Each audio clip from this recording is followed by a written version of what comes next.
Përshëndes të gjithëve të nderuar shikues, mirë se erdhët në edicionin e lajmeve në News 24.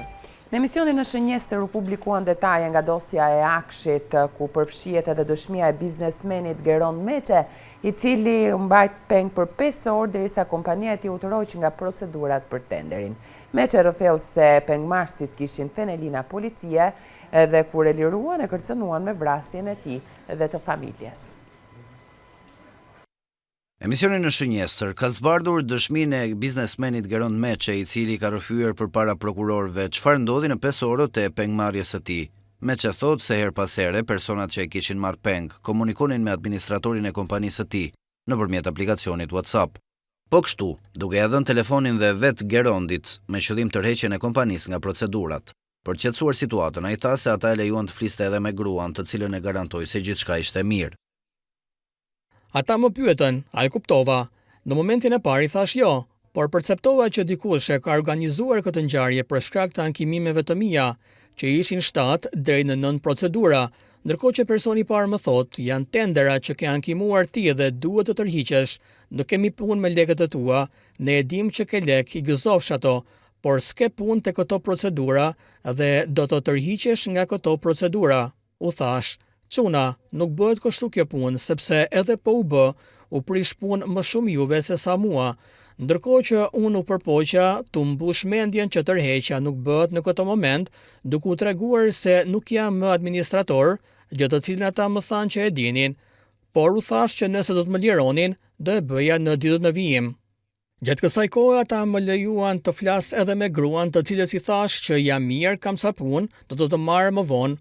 Ndërkohë që gjatë kësaj kohe telefoni im binte pa pushim, ku pash që ishte vëllai im. Unë fola me të dhe i thash, nuk ke pse të shqetësohesh, por fol me administratorin, Mimin.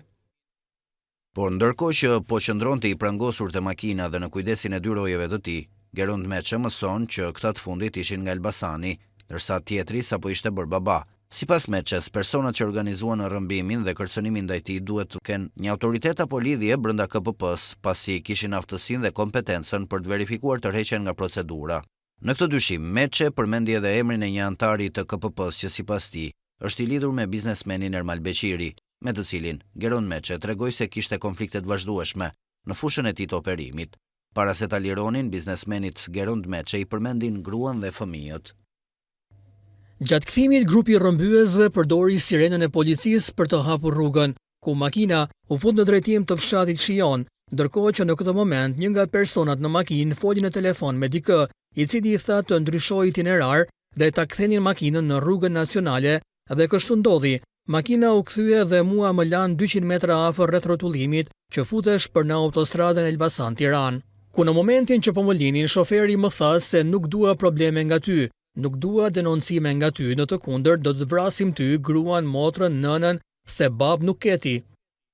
Duke qenë se personat që kishin shoqëruar Geron Meçen mbanin të veshur bluzë me logon e stampuar të BKH-s, vëllai i tij ishte paraqitur po atë ditë edhe në SPAK, por nga aty ishte kthyer me përgjigje negative, çka rriti edhe më shumë dyshimin te ai se i vëllai ishte rrëmbyer, me duke kthyer në zyrë pasi u la i lirë. Biznesmeni Geron Meçe vuri re se ishin bërë tërheqje për më shumë procedura nga sa i kishte treguar pengmarrësit. Bashkimi Evropian ka konstatuar shkelje të rënda nga ana e Shqipërisë lidhur me përmbushjen e detyrimeve që rrjedhin nga traktati për energjinë. Skandalet në të cilat dyshohet se është përfshirë ministri Aballuku kanë bllokuar përmbushjen e detyrave duke bërë që Shqipëria të rrezikojë përjashtimin nga traktati. Hetimi i prokurorisë së posaçme zbuloi se si 10 miliona euro u rrëmbyen nga xhepat e taksapaguesve përmes proceseve të prokurimeve false dhe manipulimit procedurave në Agjencinë Kombëtare të Shoqërisë së Informacionit. Sipas rrjetit investigativ BIRN, kompania e Ergysa Gasit, EA Solutions, e themeluar në shtator të vitit 2023, arriti që vetëm brenda 3 muajsh nga një kompani me kapital 1.000 lek të deklaroj masën 242.4 milion lek të ardhura në mbylljen e bilancit vjetor. Me një normë fitimi përkundrejt të ardhurave në masën 95.7%, një normë kthimi mbi kapitalin themeltar në masën 220.000 herë, ose kthim nga investimi në masën 22 milion %, brenda një periudhe prej më pak se 4 muajsh, kjo mund të jetë kompania absolutisht më fitimprurse në historinë e njerëzimit, raporton BIRN. Krahas Ergys Agasit edhe Ermal Beqiri, një biznesmen tjetër fitues i prokurimeve të Akshit, kompania të cilit Soft & Solution pati afro 18 milion euro të ardhura dhe pothuajse 11 milion euro fitime në vitin 2024. Normat shumë të larta të fitimeve neto në raport me të ardhurat janë në fakt tipar dallues i subjekteve ekonomike që kanë fituar prokurime publike nga Agjencia Kombëtare e Shoqërisë Informacionit, Akshi, një zyrë në varësinë e kryeministrit, e cila merret me infrastrukturën digjitale të shtetit. Drejtoresha e këtij institucioni, Mirlinda Karçanaj, u more pa ndehur për veprën penale të shkeljes së barazisë në tendera, kryer në formën e bashkëpunimit në kuadër të një grupi kriminal, ndërsa Ergys Agasi dhe Ermal Beqiri janë të vetmit nga grupi i strukturuar kriminal, ndaj të cilëve nuk janë zbatuar urdhrat e arrestit.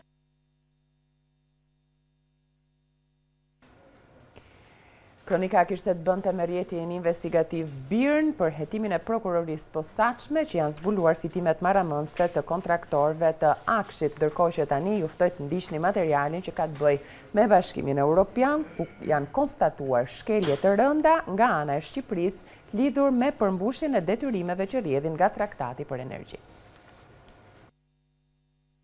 Skandalet në të cilat është përfshirë zëvendës kryeministrja dhe ministrja e energjisë Belinda Balluku kanë bllokuar përmbushjen e detyrave që Bashkimi Evropian i ka vënë qeverisë shqiptare në sektorin e energjisë. Ministeriali i Energjisë së Bashkimit Evropian ka vendosur notë negative për qeverinë shqiptare.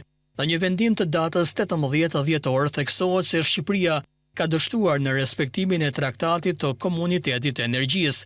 Sipas dokumentit të Ministerialit të Energjisë, Shqipëria nuk ka miratuar dhe zbatuar ligjet, rregulloret dhe dispozitat administrative të nevojshme për të përputhur me direktivën e Bashkimit Evropian që lidhet me përgatitjen për rrezikun në sektorin e energjisë elektrike. Ky vendim i fortë i Ministerialit të Energjisë mendohet se lidhet me 3 projekte ku Balluku është investuar personalisht, si Teci i Roskovecit, ku dyshohet si investitor edhe një korporatë ruse, anijet energjetike Tigrat në Vlorë dhe destabilizimi i linjave të interkonjuksionit evropian për shkak të marrëveshjeve korruptive. Bashkimi Evropian ka vendosur që qeveria shqiptare duhet të raportojë gjatë vitit 2026 se çfarë hapash do të ndërmarrë në korrigjimin e problemeve të konstatuara në politikat e energjisë. Shqipëria duhet të marrë të gjithë masat e duhura për të ndrequr shkeljen e identifikuar në Neni 1 dhe për të siguruar me njëherë pajtueshmërinë me ligjin e Komunitetit të Energjisë. Shqipëria do të raportojë rregullisht në sekretariat dhe në grupin e përhershëm të nivelit të lartë në lidhje me masat e marra në vitin 2026, theksohet në vendimin e Ministerialit të Energjisë së Bashkimit Evropian. Nëse shkeljet e Shqipërisë nuk janë korrigjuar deri më 1 korrik 2026, Sekretariati i Energjisë do të fillojë një procedurë sipas nenit 92 të Traktatit të Komunitetit të Energjisë, që parashikon pezullimin e disa të drejtave që rrjedhin nga zbatimi i këtij traktati për palën përkatëse, duke përfshirë pezullimin e të drejtave të votimit dhe përjashtimin nga mbledhjet ose mekanizmat e parashikuar në këtë traktat.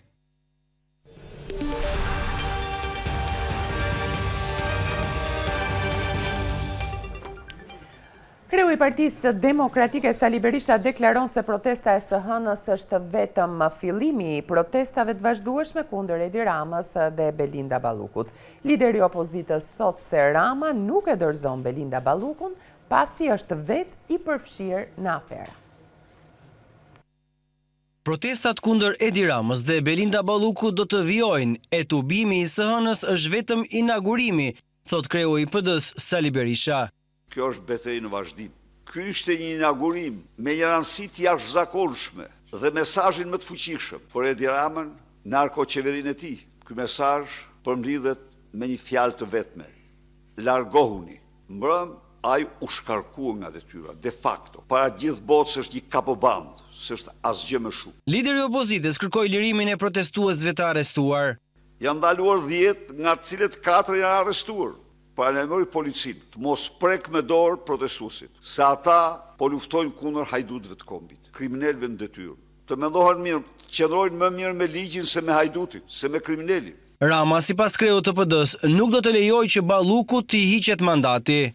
Edi Rama nuk do t'i heq imunitetin Belinda Ballukut, Lubi Ballukut, sepse është vetë prapa të gjitha akteve që ka kryer Lubia. Berisha thekson se Ergys Agasi është denoncuar prej kohësh nga opozita si koordinator i krimit, por tashmë akuzat e tyre po vërtetohen.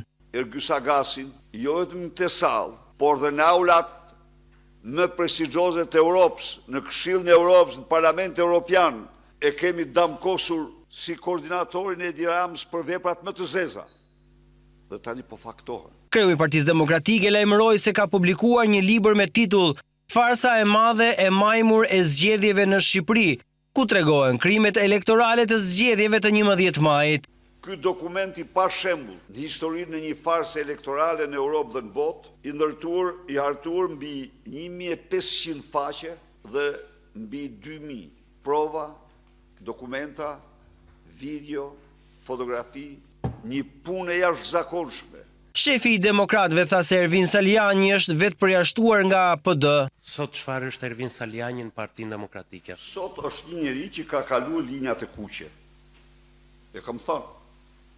Do më thosh ti, jo se të vizat e unë, se nuk kam thënë para, i kam thënë kur i ka kaluar linjat e kuqe.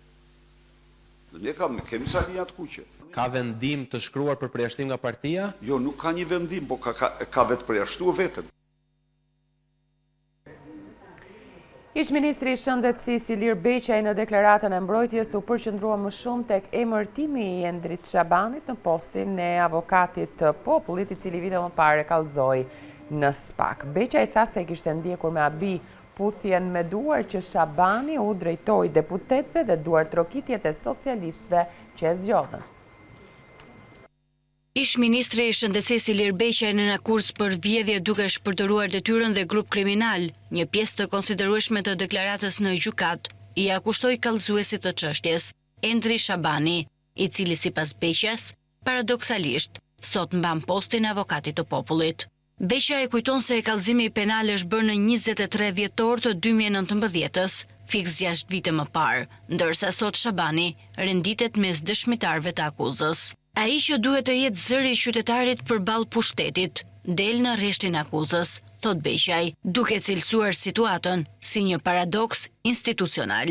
Sipas tij, Shabani ka qenë në dieni se e njëjta çështje ishte hetuar dhe e pushuar më parë, por ka depozituar kallëzim të ri pa prova të reja. Beqaj shpreh se ironia më e madhe qëndron në faktin se posti i mbrojtjes së të drejtave të njerëzit sipas tij është kthyer në një podium politik. Në fund të deklaratës, Beqaj ndalet edhe te zgjedhja e avokatit të popullit në kuvend, duke ironizuar reagimin e deputetëve. Ajo që më habiti nuk ishte vota, ishte puthja me dorë nga larg, duar trokitje të sinkronizuara, sikur të ishte miratuar ndonjë ligj i rëndësishëm. Seanca gjyqësore për çështjen sterilizimi, ku i pandehur është ish-ministri i Shëndetësisë Ilir Beqaj, është hyrë për në datë 15 janar, pasi Beqaj kërkoi më shumë kohë për të dëgjuar regjistrimet audio të seancave dhe krijimin e kushteve për të dëgjuar ato në ambientet e burgut. Ai po gjykohet veç, ndërsa 8 të tjerë, ish zëvendës ministri i Shëndetësisë Klodian Rjepaj, biznesmeni Ilir Rapaj, Marcela Seriani, Sajmir Kadiu, Petref Mersini, Arben Gjata, Genc Burazeri dhe Naile Ayazi u gjykuan me procedurë të shkurtuar.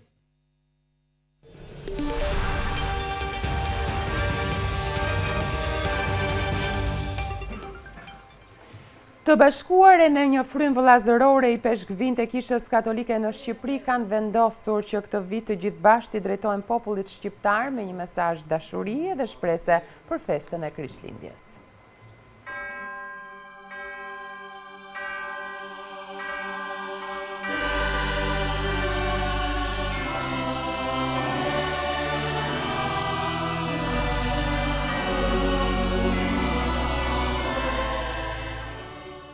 Të dashur vëllezër e motra, këtë urim Krishtlindjes duam t'ja u bëjmë së bashku të gjithë ne peshkvit e Shqipërisë.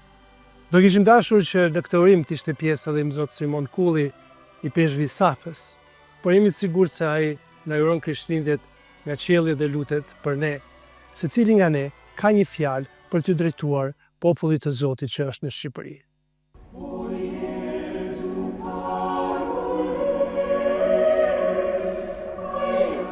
Me rastin e festës së Krishtlindjes së bashku me bashkëvëllezërit e mi peshkvin, dëshiroj t'ju drejtoj të gjithëve një lajm shprese. Një shprese që buron nga misteri që po kremtojmë. Zoti u bën njeri dhe banoi ndër ne. Po, Krishtlindjen na kujton që Zoti është pranë nesh. Ai hyn në jetën tonë të përditshme. Bëhet i pranishëm veçanërisht atje ku ka vështirësi, pasiguri dhe buajtje. Të kremtosh Krishtlindjen do të thotë të ndihesh praninë e Zotit, por njëkohësisht edhe ta komunikosh këtë prani të tjerët. Mos mundohemi të mendojmë vetëm për vetveten. Mos mundohemi të marrim, por edhe mbi të gjithë të japim. Mos kërkojmë të fitojmë gjithçka për vete, por e hapim dyert e zemrat tona dhe të tjerëve. Vetëm ashtu, Krishti do të lindë e do të qëndrojë gjithmonë në jetën tonë.